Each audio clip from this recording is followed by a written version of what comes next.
আসসালামু আলাইকুম।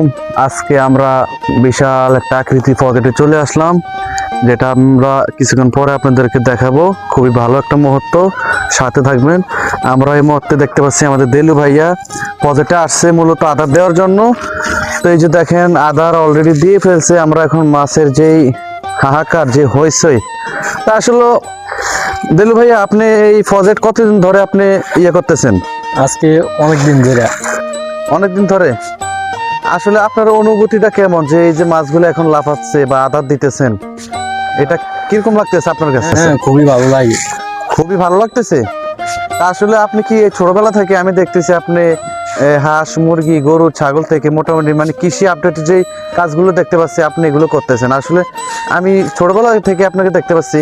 তা আসলে আমি একটা কথাই জানতে চাই যে আপনি আজকে এই পুষ্করিণীতে এখানে কি কি মাছের চাষ করা হয়, একটু আমাদেরকে বলবেন?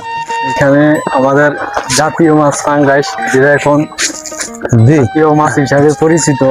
জি। আর আর আছে তেলাপি, বিভিন্ন মাছ আছে, এগুলো একটু কম আর কি। তো আসলে আপনারা দেখতে পাচ্ছেন যে এখানে জাতীয় মাছ পাঙ্গাস, যেটা বাংলাদেশে আসলে চলে, সবাই মোটামুটি নেয়, মানে কম দাম বলতে এটা একটু সস্তা পড়ে, আনলে বিভিন্ন ধরনের যে মাছগুলা পরে ওগুলো একটু দামি পড়ে, ঠিক আছে। তো আসলে বর্তমানে বাংলাদেশে পাঙ্গাসের কেজি আমরা যা দেখতে পাই হাটে বাজারে গেলে 200 টাকার মতন কেজি পড়ে।